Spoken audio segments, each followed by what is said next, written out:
Good. Video on करें Vanshika. Yes, very good.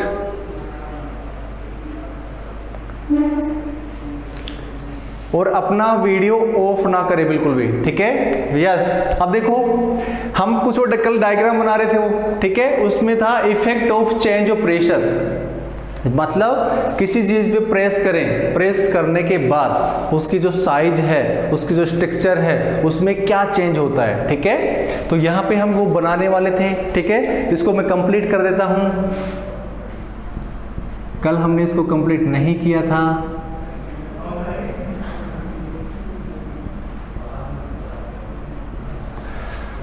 Yes, next देखो।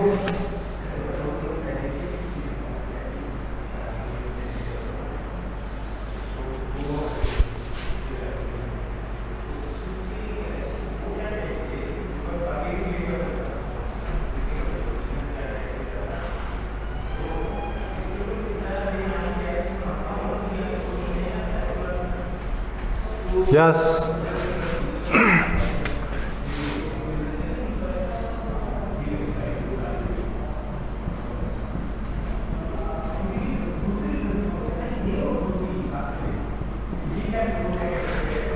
Yes बेटा, देखो इसमें यहाँ पे ये जो चीज है ये इंडिकेट कर रहा है पिस्टन को। किसको इंडिकेट कर रहा है? पिस्टन को। और यहाँ पे जो ये कंटेनर है इसको सिलेंडर बोल सकते हैं। क्या बोल सकते हैं इसको? सिलेंडर।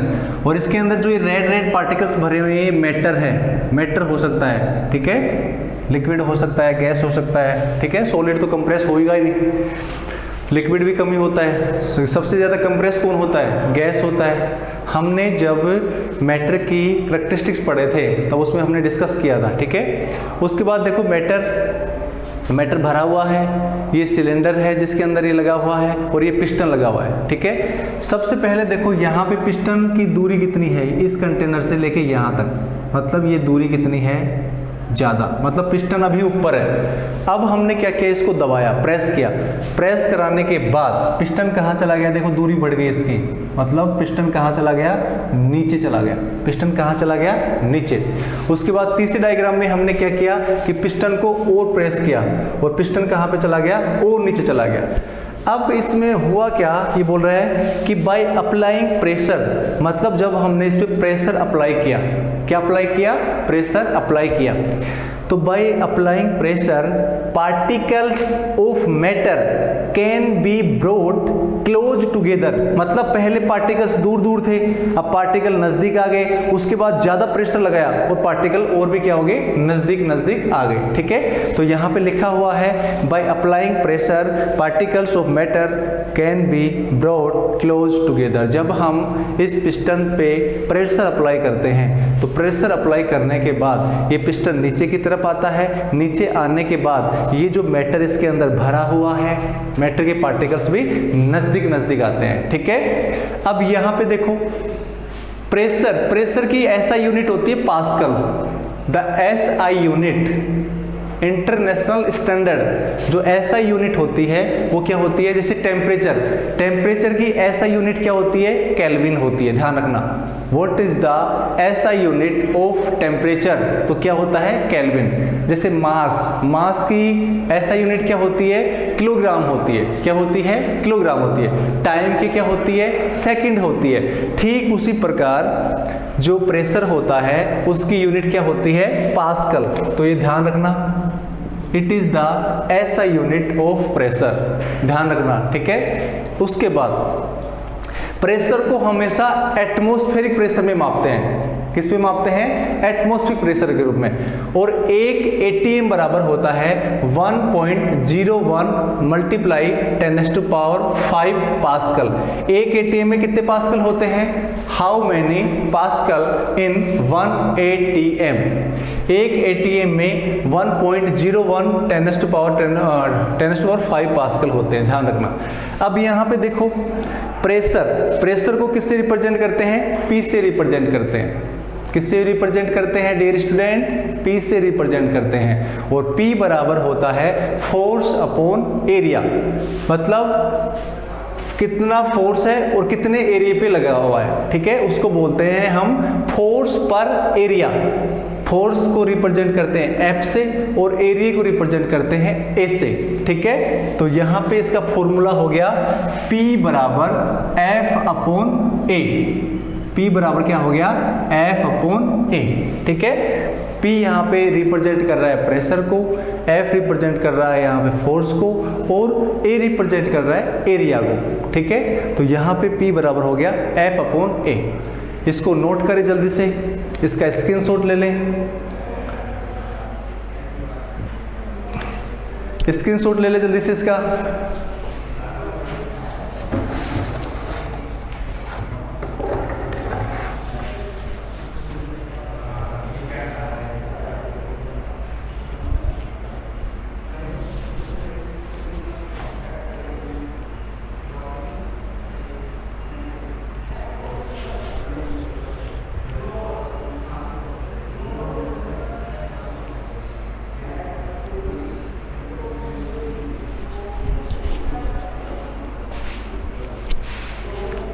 यस, हो गया सभी का, सभी थंब करें, थंब करें सभी, सभी का हो गया। Raise your hands.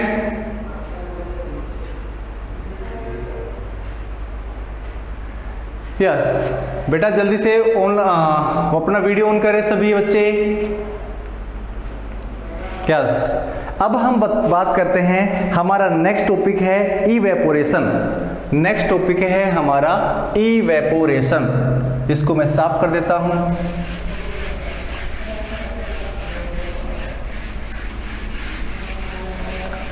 ये जितने भी डायग्राम है आपको पेंसिल से और कलरफुल पेन का यूज करके अच्छी हैंडराइटिंग में आपको आपकी जो नोटबुक है उसमें मेंशन करना है, ठीक है। उसके बाद आपको इन्फॉर्म कर दिया जाएगा कि इस दिन 1 से लेकर 10 तक बच्चे स्कूल में आए और इस होमवर्क को चेक करवाएं, ठीक है।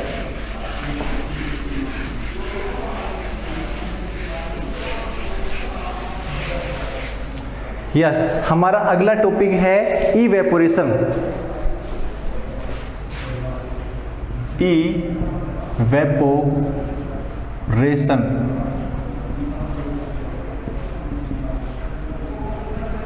इवेपोरेशन का मतलब होता है कि लिक्विड स्टेट किस में चेंज हो जाए, गैस स्टेट के अंदर। लिक्विड स्टेट किस में चेंज हो जाए, गैस स्टेट के अंदर चेंज हो जाए, उसको हम क्या बोलते हैं, इवेपोरेशन। तो इसमें लिख लेना, the phenomena of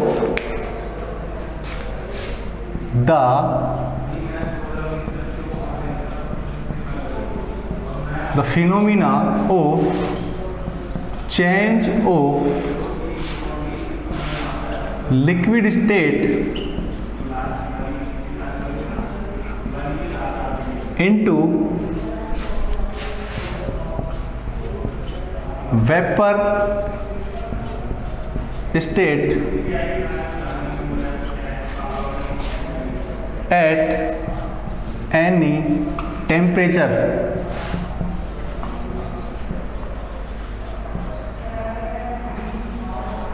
below its boiling point, below its boiling point। कहने का मतलब कि जो लिक्विड स्टेट है, अंडरलाइन कर देता हूं मैं यहाँ पे, लिक्विड स्टेट, द फिनोमिना मतलब इवेपोरेशन कौन सा फिनोमिना है, the phenomena of change of liquid state into vapour state. Liquid state किस में चेंज हो रही है, वेपर स्टेट के अंदर चेंज हो रही है। एट एनी टेम्परेचर, कोई भी तापमान हो सकता है, लेकिन वो बिलो इट्स बॉइलिंग पॉइंट, उसका टेम्परेचर उसके बॉइलिंग पॉइंट से कम होना चाहिए, ठीक है। जैसे पानी का बॉइलिंग पॉइंट होता है 100 डिग्री सेंटीग्रेड, तो 100 डिग्री सेंटीग्रेड से ऊपर नहीं होना चाहिए, थोड़ा कम हो सकता है। जैसे ही 100 होगा तो पानी क्या बनने लग जाएगा, भाप बनने लग जाएगा, ठीक है। तो ये बोल रहा है the phenomena of change of liquid state into vapour state at any temperature below its boiling point is known as evaporation is known as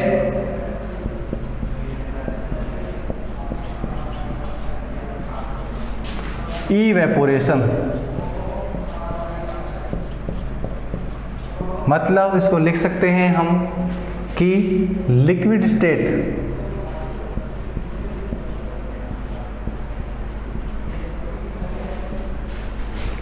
heat करते हैं उसको तो वो किस में कन्वर्ट होती है, वेपर स्टेट के अंदर। इसे ही हम क्या बोलते हैं, इवेपोरेशन बोलते हैं। लिक्विड स्टेट किस में कन्वर्ट हो रही है, वेपर स्टेट के अंदर। कब, जब उसको हम हीट देते हैं, उसको टेम्परेचर देते हैं, ठीक है। अब हम बात करते हैं आगे, इवेपोरेशन कब ज्यादा होता है, कब कम होता है, मतलब factor affecting of evaporation, factor affecting of evaporation, ठीक है। तो नेक्स्ट टॉपिक डालेंगे फैक्टर अफेक्टिंग ऑफ इवेपोरेशन। उतार लिया सभी ने, आशा करता हूं आपने इसको उतार लिया होगा।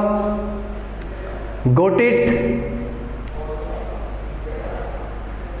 गोट मतलब लिखने के बाद या स्क्रीनशॉट लेने के बाद एक बार थंब का एक्सप्रेशन कर दे ताकि मैं समझ जाऊं कि आपने उतार लिया।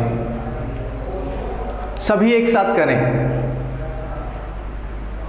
यस। अब हम बात करते हैं हमारे नेक्स्ट टॉपिक की, factor affecting of evaporation, factor affecting of evaporation.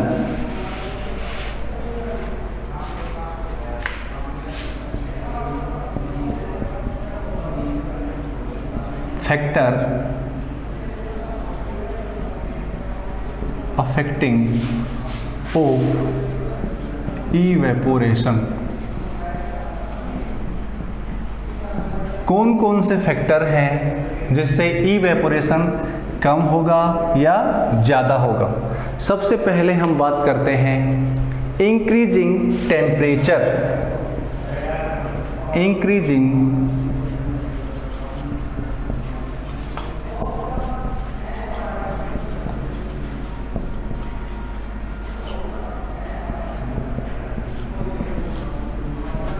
Increasing temperature, या हम बोल सकते हैं कि temperature is proportional to evaporation, temperature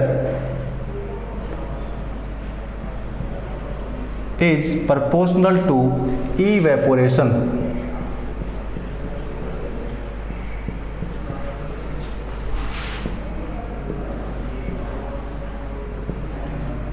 देखो प्रपोर्शनल एक तो होता है प्रपोर्शनल, एक होता है इनवर्स प्रपोर्शनल। जैसे मैं बोलूं ए है वो बी के क्या है, प्रपोर्शनल है। मैं बोलूं ए है वो बी के क्या है, इनवर्स प्रपोर्शनल है। दोनों का मतलब अलग अलग है।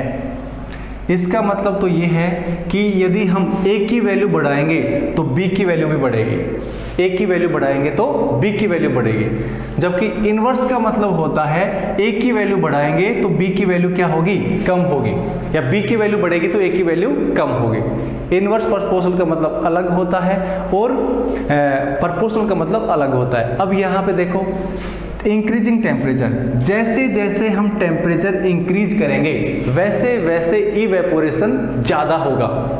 जितना टेम्परेचर बढ़ाएंगे उतना इवेपोरेशन क्या होगा, ज़्यादा होगा। ठीक है, तो ये ध्यान रखना, जितना हम टेम्परेचर को इंक्रीज करेंगे उतना ही इवेपोरेशन तेजी से होगा। ठीक है, तो ध्यान दे लेना। तो इंक्रीजिंग टेम्परेचर किसके प्रोपोर्शनल होता है, इवेपोरेशन के। दूसरा है इंक्रीजिंग सरफेस एरिया, दूसरा है इंक्रीजिंग सरफेस एरिया।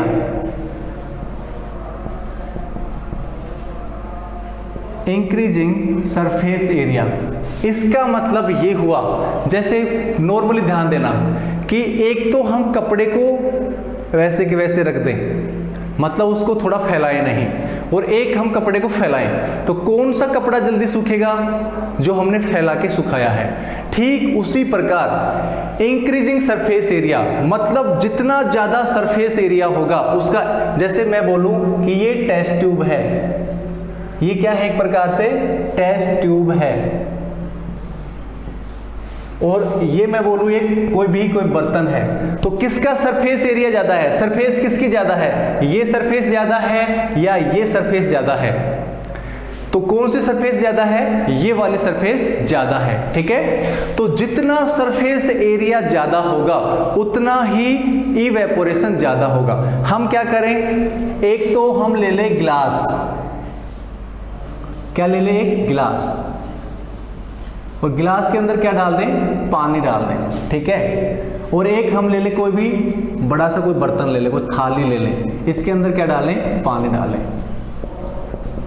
एक गिलास, जितना पानी इसमें है उतना ही पानी इसमें लेना है, जितना पानी इसमें लिया है ठीक उतना ही, जैसे पानी मार्क कर लिया इतना, तो यहां तक पानी भरा, उसके बाद इसमें यहां पे डाल दिया, अब इतना ही पानी इसके अंदर भर लेना है। ठीक है, अब हम इसको क्या करते हैं? धूप में रख देते हैं। धूप में रखने के बाद जब हम 1 घंटे बाद इसको मेजर करते हैं, देखते हैं कि कहां पे इवेपोरेशन ज्यादा हुआ और कहां पे इवेपोरेशन कम हुआ, तो जब हम 1 घंटे के बाद ऑब्जर्व करते हैं तो यहां पे इवेपोरेशन ज्यादा होता है, यहां पे सनलाइट ज्यादा गिरती है, सनलाइट ज्यादा गिरेगी तो इवेपोरेशन ज्यादा होगा, और इवेपोरेशन ज्यादा होगा तो पानी इसके अंदर से ज्यादा जाएगा, जबकि इवेपोरेशन यहाँ पे सरफेस एरिया क्या है? कम है, तो यहाँ पे लाइट कम गिरेगी और इवेपोरेशन कम होगा।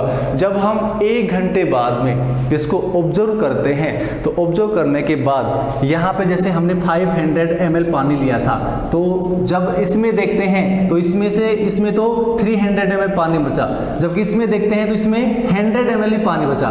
तो कहने का मतलब पानी सबसे ज्यादा किस में से गया है? इसमें से गया है, क्योंकि इसका सरफेस एरिया क्या है? ज्यादा है, और इसका सरफेस एरिया क्या है? कम है। ठीक है, ठीक उसी प्रकार जैसे हम कपड़े सुखाते हैं, तो कपड़े एक तो फैला के सुखाओ और एक आप वैसे गुटमुट करके उसको रख दो, तो जल्दी कपड़ा कौन सा सूखेगा? जो हमने फैलाया है। ठीक है, तो जितना ज्यादा सरफेस एरिया होगा इवेपोरेशन उतना ही क्या होगा? ज्यादा होगा। सभी समझ गए क्या?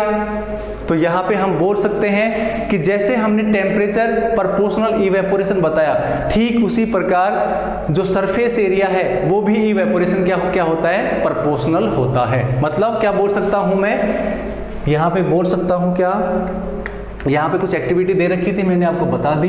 यहाँ पे surface area proportional to evaporation, जितना सरफेस एरिया ज्यादा होगा उतना ही इवेपोरेशन क्या होगा? ज्यादा होगा। ठीक है, ध्यान दे लेना है। तो हमने बताया कि फैक्टर अफेक्टिंग ऑफ इवेपोरेशन में पहला बताया इंक्रीजिंग टेम्परेचर, टेम्परेचर को इंक्रीज करते हैं तो मतलब उसमें इवेपोरेशन भी क्या होगा? ज्यादा होगा। सरफेस बढ़ाते हैं तो सरफेस बढ़ाने के बाद वो इवेपोरेशन भी क्या होगा? ज्यादा होगा। ठीक है, अब हम तीसरी बात करते हैं, a decrease in humidity, decrease in humidity. तीसरा पॉइंट क्वेश्चन आ जाए कि फैक्टर अफेक्टिंग इवेपोरेशन के कौन कौन से हैं? पहला इंक्रीजिंग टेम्परेचर हो गया, दूसरा इंक्रीजिंग सरफेस एरिया होगा। अब तीसरा हम बात करते हैं डिक्रीज, कम करना है। ठीक है, जितना ह्यूमिडिटी का मतलब होता है, अभी बताता हूं। ह्यूमिडिटी का मतलब होता है water vapour present in air. जैसे बरसात के दिन होते हैं तो उस समय कपड़े देरी से सूखते हैं। क्यों सूखते हैं? क्योंकि पानी पहले से ही है, हवा के अंदर पहले से पानी भरा हुआ है, तो वो उस कपड़ा सूखने में उसको क्या लगेगा? टाइम लगेगा। ठीक है, उस कपड़े को सूखने में टाइम लगेगा, क्योंकि पानी की क्वांटिटी, वाटर वेपर ज्यादा है। बरसात के दिनों के अंदर जो हवा होती है उसके अंदर वाटर वेपर ज्यादा होता है, इसलिए कपड़ा सूखने में टाइम लगता है। इसलिए बोल रहा है कि मतलब जो ह्यूमिडिटी होती है वो इवेपोरेशन के इनवर्स प्रोपोर्शनल होती है। इवेपोरेशन बढ़ेगा तो ह्यूमिडिटी कम होगी, ह्यूमिडिटी बढ़ेगी तो इवेपोरेशन कम होगा। ध्यान दे लेना। तो तीसरा पॉइंट है हमारा डिक्रीजिंग ह्यूमिडिटी। इसको मैं साफ कर देता हूं। 2 पॉइंट मैंने आपको बता दिए हैं, तीसरा पॉइंट मैं आपको बता रहा हूं।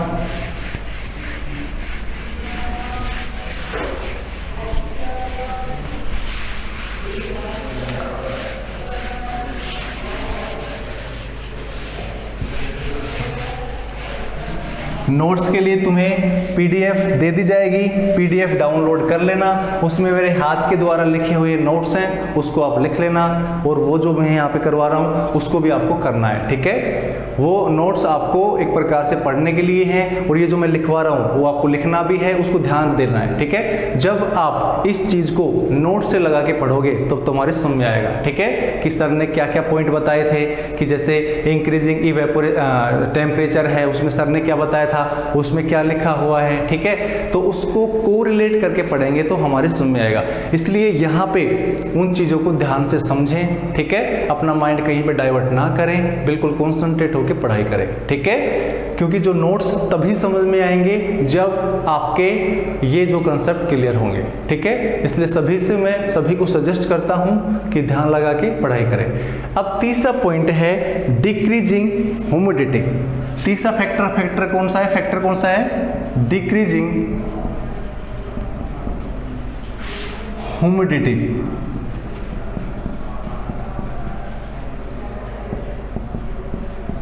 ह्यूमिडिटी का मतलब लिख देता हूं मैं यहां पे, वाटर वेपर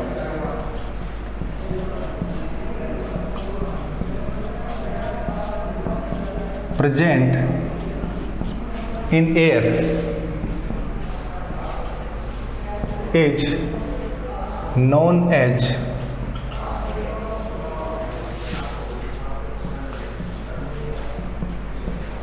ह्यूमिडिटी को बोलते हैं आर्द्रता। जितनी आर्द्रता ज़्यादा होगी इवेपोरेशन उतना ही क्या होगा? कम होगा, ठीक है। तो यहाँ पे ध्यान दे लेना, water vapour present in air is known as humidity. तो इसका मतलब हुआ जैसे ह्यूमिडिटी वो इनवर्स प्रोपोर्शनल होती है इवेपोरेशन के, या इवेपोरेशन ह्यूमिडिटी का क्या होता है? इनवर्स प्रोपोर्शनल, ठीक है, ध्यान दे लेना। वो दोनों क्या थे? प्रोपोर्शनल थे, और ये क्या है? Inverse proportional. ह्यूमिडिटी बढ़ेगी तो इवेपोरेशन कम होगा। इवेपोरेशन का मतलब पानी भाप बन के नहीं उड़ेगा, टाइम लगेगा उसको, ठीक है। तो ह्यूमिडिटी, और ह्यूमिडिटी होती क्या है? Water vapour present in air is known as humidity, ठीक है। तो ये ध्यान रख लेना कि humidity is inverse proportional to evaporation, ठीक है। इस पॉइंट को नोट करें। नेक्स्ट पॉइंट देखो हमारा,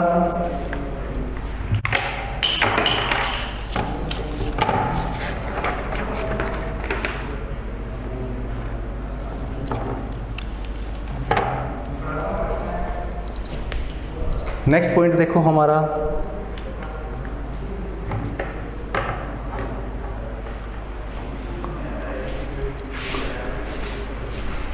इसको उतार लिया होगा आपने। 3 पॉइंट डिस्कस किए हमने, increasing temperature, increasing surface area, decreasing humidity. अब हम बात करते हैं next,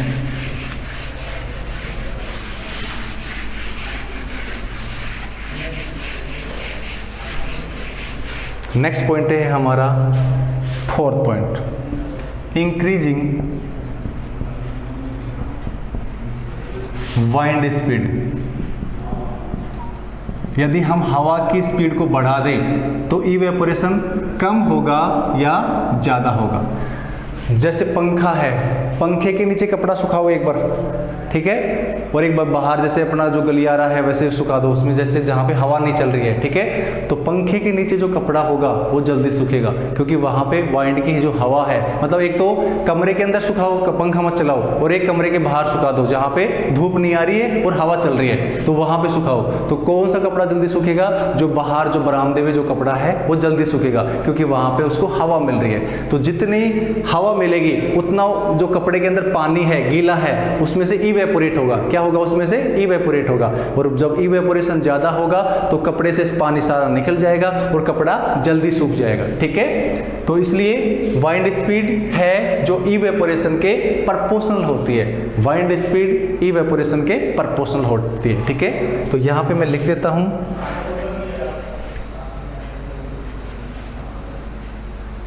evaporation is proportional to wind speed।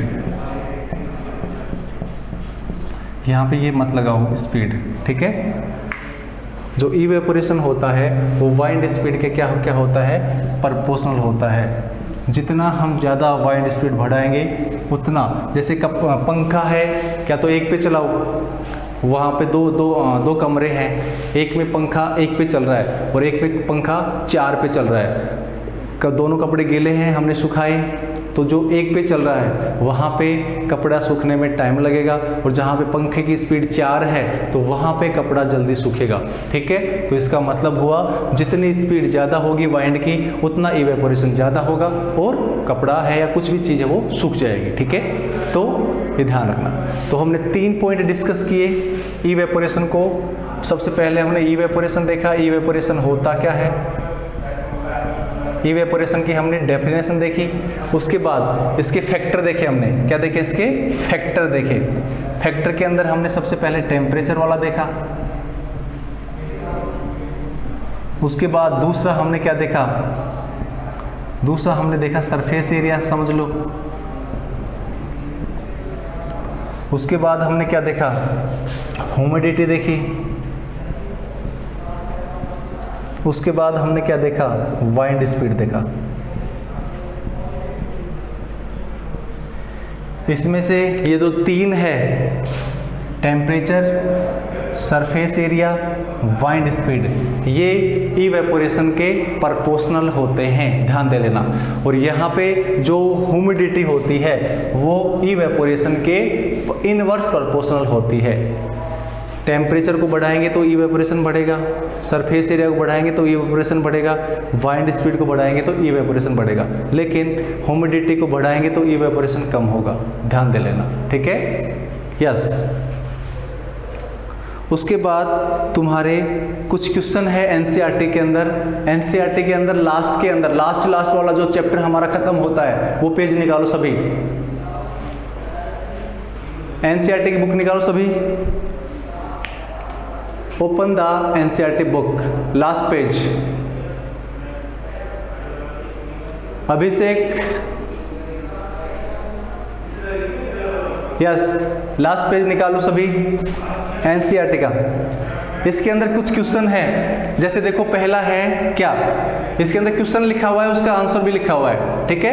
NCERT है, उसके अंदर जो क्वेश्चन लिखा हुआ है उसके अंदर आंसर भी, क्वेश्चन जो लिख रहा है वो ब्लैक से लिखा होगा। क्वेश्चन क्या है देखो, what happen when you pour some acetone on your palm. ये बोल रहा है कि जब एसीटोन होता है, जैसे nail polish remover, nail polish होती है हाथों पे लगी होती है, उसको रिमूव करने के लिए जिस सॉल्यूशन का यूज करते हैं उसको एसीटोन बोलते हैं। क्या बोलते हैं, एसीटोन।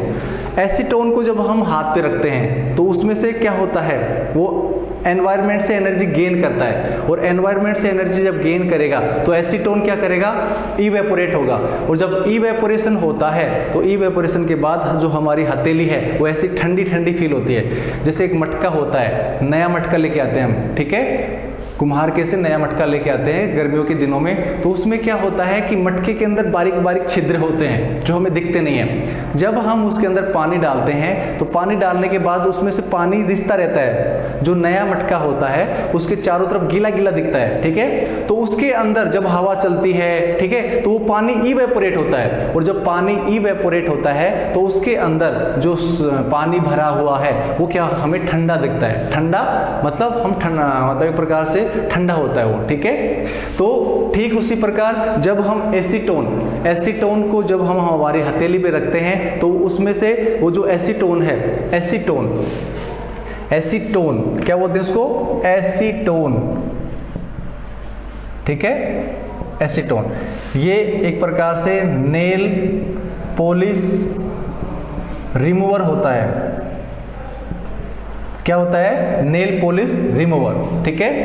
नेल पॉलिश रिमूवर होता है जिसको पॉलिश को हटाने के लिए इसका यूज करते हैं। जब हम इसको अपनी पाम पे लेते हैं कोई बूंद तो उसमें क्या होता है, वो इवेपोरेट होता है, और इवेपोरेशन के बाद हमें हमारी हथेली कैसी लगती है, ठंडी, ठीक है। तो इसको मैं एक बार पढ़ के बताता हूँ। इसमें आंसर क्या लिखा हुआ है, द पार्टिकल्स ऑफ, बुक में लिखा हुआ है, ठीक है। The particles of acetone gain energy from palm और surrounding and evaporating causing the palm to feel cool. ये क्वेश्चन आ सकता है, क्वेश्चन आ सकता है कि what happen when you pour some acetone on your palm, जब पाम पे हम एसीटोन लेते हैं तो हमारी हथेली कैसे लगती है, ठंडी लगती है। एक क्वेश्चन तो ये है।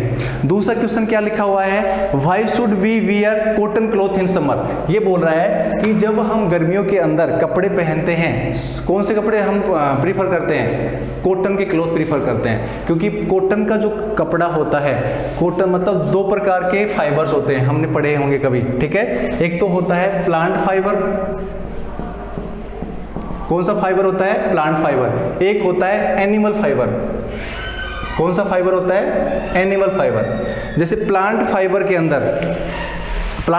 अंदर एग्जांपल क्या हो गया, जैसे वूल है, ऊन जो होता है, ठीक है, सिल्क है। उसके बाद एनिमल फाइबर के अंदर जैसे कॉटन है, जूट है, ठीक है। तो गर्मियों के अंदर, गलत लिख दिया मैंने, यहां पे ये तो आएगा प्लांट फाइबर और यहां पे आएगा एनिमल फाइबर, ठीक है। तो एनिमल फाइबर के अंदर एक तो वूल होता है, एक सिल्क होता है, और प्लांट फाइबर के अंदर कॉटन होता है और जूट होता है। ये जो फाइबर हैं हम सर्दियों के अंदर कौन से किस में हम यूज करते हैं, विंटर सीजन के अंदर। कौन से सीजन के अंदर यूज करते हैं, विंटर सीजन के अंदर। जबकि ये वाले जो फाइबर होते हैं वो हम कब प्रीफर करते हैं, समर सीजन के अंदर। कौन से सीजन के अंदर, समर सीजन के अंदर। अब क्यों करते हैं, क्योंकि गर्मियों के अंदर स्वीट मतलब पसीना ज्यादा निकलता है। तो जब पसीना निकलता है तो उसको एब्जॉर्ब करने की जो कैपेसिटी होती है वो कॉटन क्लॉथ में क्या होती है, ज्यादा होती है, मैक्सिमम होती है। इसलिए हम गर्मियों के अंदर कौन से कपड़े पहनते हैं, कॉटन क्लॉथ पहनते हैं, ठीक है, ध्यान देना। तो इसमें देखो इसका आंसर एनसीईआरटी में लिखा हुआ है, क्या लिखा हुआ है इसके अंदर, ड्यूरिंग समर वी परस्पायर। परस्पायर का मतलब होता है पसीना निकलना, परस्पायर का मतलब क्या होता है, पसीना निकलना। तो during summer we perspire more because of mechanism of our body, मतलब जब हम कुछ भी काम करते हैं तो हमारे पसीना निकलने लग जाता है, ठीक है। हमारा मेटाबॉलिज्म एक प्रकार से, जैसे कुछ भी काम करते हैं तो हमारी गर्मियों के अंदर पसीना निकलने लग जाता है जब लाइट नहीं होती है या हवा नहीं चल रही होती है, ठीक है। तो उसके बाद देखो of our body which keeps us cool, मतलब जब पसीना निकलता है, जब हवा चलती है, हवा चलने के बाद इवेपोरेशन होता है तो हमें ठंड का आभास होता है, ठीक है। तो we know that during evaporation, मतलब इवेपोरेशन के दौरान the particles at the surface of the liquid gain energy, मतलब लिक्विड के पार्टिकल एनर्जी को गेन करेंगे फ्रॉम द सराउंडिंग से, एनवायरमेंट से। और बॉडी की जो सरफेस होती है, जैसे बॉडी की सरफेस है उसमें से पसीना निकल रहा है, हवा लगेगी तो इवेपोरेशन होगा और हमें ठंड का फीलिंग आएगी, ठीक है। तो the particles at the surface and change into vapour, वो क्या बन जाएगी, भाप बन जाएगी। The heat energy equal to the latent heat of vaporisation, मतलब जो हीट एनर्जी है वो लेटेंट हीट के क्या होती है, इक्विवेलेंट होती है। Is absorb from the body living the body cool, जैसे ही वो एब्जॉर्ब करेगा, एब्जॉर्ब करने के बाद हमें क्या होगा, एक प्रकार से कूल फील होगा, ठीक है। तो इसके बाद इसमें नीचे लिखा हुआ है, सभी बुक्स में देखें, cotton being a good absorber, cotton का जो कपड़ा होता है वो अच्छा एब्जॉर्बर होता है। अभी मैंने बताया आपको कि जो कॉटन का जो क्लॉथ होता है वो मैक्सिमम एब्जॉर्बर होता है, ठीक है। तो cotton being a good absorber of water help in absorbing the sweat का मतलब होता है पसीना, and exposing it to the atmosphere for the easy evaporation, मतलब इवेपोरेशन होता है और उसके बाद हमें एक प्रकार से फीलिंग आती है ठंडा। नेक्स्ट क्वेश्चन है तुम्हारा, why do we see water droplet on the outer surface of a glass containing ice cold. जैसे क्या है, वाटर पानी, मतलब हमारा एनवायरनमेंट है, एनवायरनमेंट में क्या होती है, वाटर की ड्रॉपलेट्स होती है जो हमें दिखती नहीं है। जैसे आप कोल्ड ड्रिंक्स पीते हो, आप कोल्ड ड्रिंक्स को जैसे फ्रिज में निकाला, फ्रिज में निकालने के बाद आपको आपने बाहर रख दिया, टेबल पे रख दिया, तो कुछ समय बाद में देखते हैं कि जो बोतल है ना, बोतल के चारों तरफ गीला गीला लग जाता है। क्यों लग जाता है, क्योंकि एनवायरनमेंट के अंदर थोड़ी वाटर वेपर है। यदि वाटर वेपर नहीं हो तो हम मतलब एक प्रकार से बहुत गर्मी लगे और उस टेम्परेचर बढ़ जाए, और टेम्परेचर बढ़ने के बाद उसकी डेथ हो सकती है। इसलिए वाटर वेपर पानी के जो हवा होती है उसके अंदर प्रेजेंट होती है। सर्दियों के मतलब एक प्रकार से बरसात के दिनों के अंदर वाटर वेपर ज्यादा होती है, जिसको हमने अभी बोला था ह्यूमिडिटी ज्यादा होती है बरसात के दिनों में, और इन दिनों में ह्यूमिडिटी कम होती है, ठीक है। सर्दियों के अंदर या थोड़ी गर्मी कम होती है, फरवरी या मार्च के अंदर तो ह्यूमिडिटी कम होती है, ठीक है। तो जैसे हमने क्या ले लिया, यहाँ पे गिलास ले लिया, पानी का गिलास, और इसके अंदर कैसा पानी है, कोल्ड वाटर है। कैसा पानी है, कोल्ड वाटर। अब ये बाहर रखा हुआ है, एनवायरनमेंट के अंदर रखा हुआ है। कहाँ रखा हुआ है, एनवायरनमेंट के अंदर। तो हवा आएगी तो यहाँ पे टच होगी, टच करने के बाद मैंने बताया था कि हवा के अंदर, एयर के अंदर क्या होती है, वाटर वेपर होती है। क्या होती है, वाटर वेपर होती हैं। तो ये जब वाटर वेपर इससे स्ट्राइक करती है, टकराती है, तो इसमें क्या है, ठंडा पानी है। ठंडा पानी बनने के बाद ये जो वाटर वेपर है ठंड से टकराएगी तो कौन सी रिएक्शन होगी, कंडेंसेशन। कौन सी रिएक्शन होगी, कंडेंसेशन। और कंडेंसेशन के बाद ये जो वाटर वेपर है वो किस में कन्वर्ट हो जाएगी, लिक्विड के अंदर। मैंने कल भी बताया था आपको कि बादलों के अंदर जो प्रोसेस होती है वो कंडेंसेशन की प्रोसेस होती है। ठीक है, तो जब ये वाटर वेपर इस पानी के टम्बलर से टकराएंगे, स्ट्राइक होंगे, तो स्ट्राइक होने के बाद इसमें पहले से कोल्ड वाटर है। कैसा वाटर है, कोल्ड वाटर है। तो जैसे ही कोल्ड वाटर के संपर्क में वाटर वेपर आएंगे तो वो किस में कन्वर्ट हो जाएंगी, लिक्विड स्टेट के अंदर। और जब मैंने कल बताया था इंटर कन्वर्जन ऑफ स्टेट, तो उसमें मैंने बताया था कि जब क्या बोलते हैं, वाटर वेपर किस में कन्वर्ट होती है, लिक्विड के अंदर। उस प्रोसेस को बोलते हैं कंडेंसेशन। क्या बोलते हैं उसको, कंडेंसेशन बोलते हैं। क्या बोलते हैं उसको, कंडेंसेशन। ठीक है, तो वाटर वेपर के मतलब गिलास के संपर्क में आती हैं तो वो किस में कन्वर्ट हो जाती है, लिक्विड में। तब जब हम बाद में गिलास को पकड़ते हैं तो हमारा हाथ गीला गीला हो जाता है। ठीक है, तो इसका आंसर भी इसमें लिखा हुआ है, देखो, because the water vapour present in air, क्योंकि वाटर वेपर क्या है, हवा के अंदर प्रेजेंट है। On coming in contact with the cold glass water, मतलब जो वो इस कोल्ड वाटर के कॉन्टेक्ट में आती हैं, कोल्ड वाटर के किस में आती है, कॉन्टेक्ट में आती हैं, तो लूजेज एनर्जी कम हो जाती है and gets converted to liquid state. मतलब ये वाटर वेपर से किस में कन्वर्ट हो गई, लिक्विड स्टेट के अंदर कन्वर्ट हो गई। ठीक है, उसके बाद देखो और किस में चेंज हो गई, which we see as water droplet, मतलब एक प्रकार से पानी के ये जो गिलास है उसके ऊपर हमें ड्रॉपलेट दिखाई देती हैं, पानी की बूंदें हमें दिखाई देती हैं। ठीक है, तो ये क्वेश्चंस आपको इसको करके लाने हैं आपकी नोटबुक के अंदर। ठीक है, उसके बाद में कल हम पढ़ेंगे इसके जो इनटेक्स्ट क्वेश्चन है, इनटेक्स्ट क्वेश्चन के बारे में मैं डिस्कस करूंगा। और मैंने आपको बताया था कि इनटेक्स्ट क्वेश्चन आप अपनी नोटबुक के अंदर मेंशन करना है, राइट करना है। ठीक है, ये काम आपको करके लाना है, इट इज योर होमवर्क। ये तीनों क्वेश्चन करने हैं, कॉटन क्लॉथ वाला, टम्बलर वाला और एक एसीटोन, जो पानी मतलब एसीटोन जो नेल पॉलिश रिमूवर होता है उसको हम हमारे पाम पे रखते हैं, तो पाम पे रखने के बाद वो हमें कूलिंग फील करवाती है। ठीक है, तो ये क्वेश्चंस आपको करके लाने हैं। ठीक है, और इनके आंसर भी आपके एनसीईआरटी में दे रखे हैं, जैसे मैंने आपको बताया वैसे वैसे उनको करके लाना है। ठीक है, उसके बाद हम मिलते हैं कल।